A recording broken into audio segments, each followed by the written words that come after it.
No discussion of knives is complete without talking first about steel. In fact, steel is probably the most important thing to talk about when it comes to choosing which knife to purchase. We're going to talk about steels today. In fact, we're going to talk about all four categories of steels and some of the steels within each category, and maybe educate you on what you need to be looking for when you go to buy your next knife.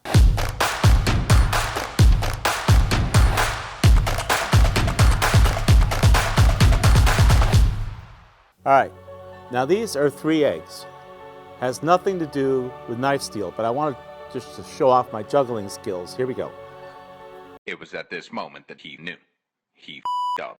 All right, thank goodness I know more about knives than I do juggling. So steel is split up into 4 different categories. But before we talk about the 4 categories of steel, let's talk about the way we compare one steel to another. We compare them using properties, the properties of steel. And the 4 properties we're most concerned with in the knife world is sharpenability, edge retention, toughness, and corrosion resistance.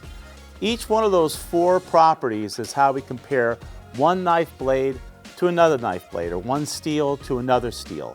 Those 4 properties are what we talk about here day in and day out when we talk about knives. If we're going to take a look at steel categories themselves, there are 4 categories, as I mentioned earlier: carbon steel, tool steel, stainless steels, and now powdered steels, which are the newest category. Out of all those 4 categories, they each, of course, are going to have different properties. Let's talk about those a little. So the first category I like to start with is carbon steel. Carbon steel has no chromium in it. Chromium is what we use to make it a stainless. So no chromium means it's not stainless at all, which means if you get it wet, it can rust very easily. What are the advantages of carbon steel? Why do people buy carbon steel if it's easy to rust? Well, they buy it because it's easy to sharpen, sharpenability, one of the properties. It also holds a very, very sharp edge that's fairly tough and has, depending on which carbon steel, can have decent edge retention, especially in how it's made. So carbon steel, no chromium at all. You go to the next category and you're talking about tool steels. Tool steels have some chromium, usually 10, 11% or so, 13% higher in chromium, it's a stainless. But if it's less than 13%, but it has some, oftentimes those are tool steels. Tool steels are known for being very, very tough. They're used to tool other steels. They're typically higher in vanadium. They're much tougher. They typically have a higher Rockwell, so they're just a harder steel overall. Harder than carbon steel. They are a little harder to sharpen. There's that sharpenability property. They don't resist rust as well as a true stainless will in most cases, but they are somewhat rust resistant, certainly more than the carbon steel is. Tool steels, properties, we're looking at sharpenability, edge retention, toughness, corrosion resistance. That pretty much covers all of them. Stainless steels is the next category. Stainless steels have typically 13% chromium or higher. Of course, it's no hard rule there, but typically it's 13% or higher. And it's what the name implies, it's stainless. Now, stainless doesn't mean stain proof. I know there's a lot of us that you've taken home stainless steel blades, you left them out after you washed them, the water stayed on them, especially water down here in West Texas, very salty. And then the next day you get up and it's rusty. You bring it back to your knife store and you say, hey, my stainless steel knife has rust on it, this must be a terrible blade. Well, that's not necessarily the case. You just left it wet. Truth is, the stainless is not stain proof.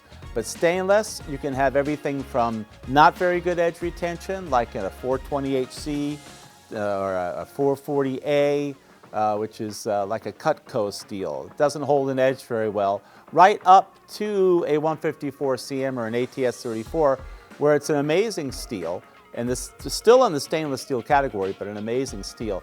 So the edge retention, another property, the edge retention on stainless steels can vary widely.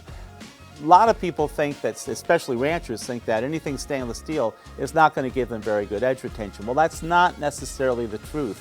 A lot of folks think that the carbon steel is going to give them the best edge retention.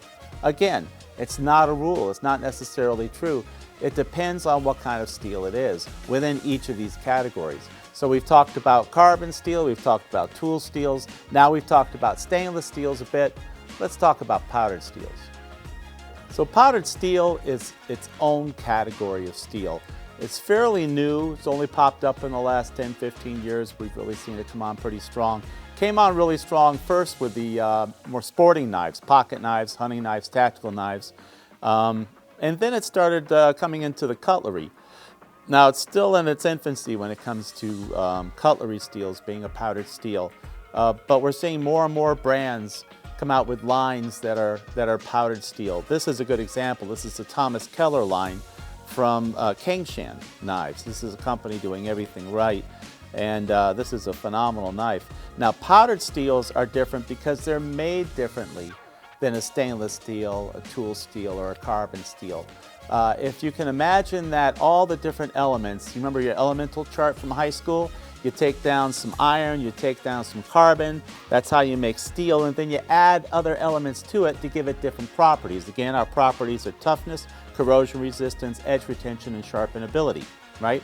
So to vary those, to change those up, you're going to pull down different elements, molybdenum, vanadium, chromium, and other elements from your elemental chart. Science rules. You put them all into the mix. In a regular steel, you would put it into a big cauldron, you'd mix it up, you'd pour it out into a billet, you'd roll that, then you'd make a knife out of it, right?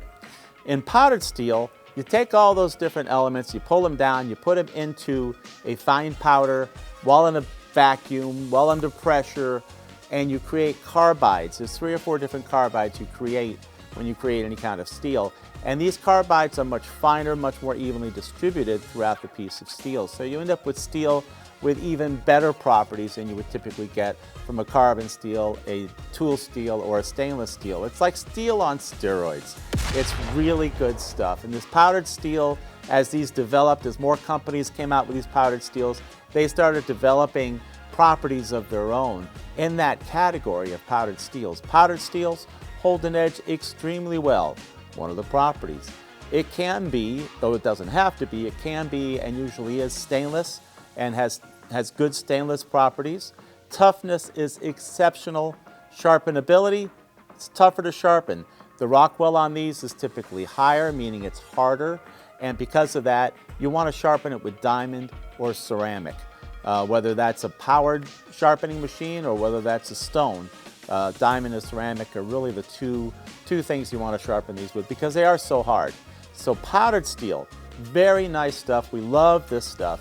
And if you're going to buy some knives, you can't go wrong with powdered steel. As a matter of fact, if you get powdered steel knives, it's going to be hard for you to go back and use the other steels because the powdered steel holds an edge so much better.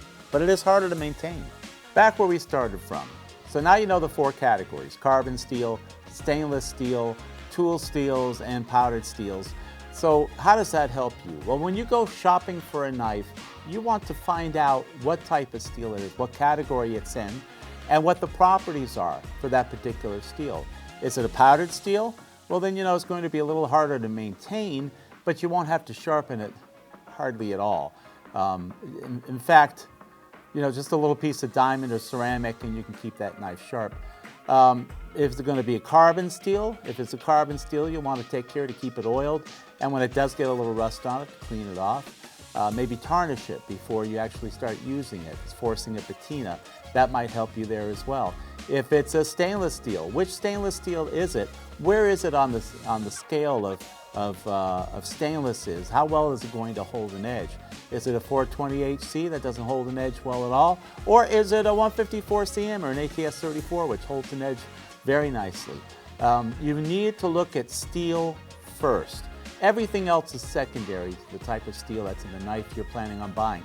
If you're spending $20 on a knife, you're not going to get a high-end powdered steel. Understand that, and sometimes that's okay. You know, good enough is just that. Sometimes it's good enough, and you don't have to get a really nice steel. But if you do get a knife, you want to know what steel is in it. Look it up online. You carry a phone.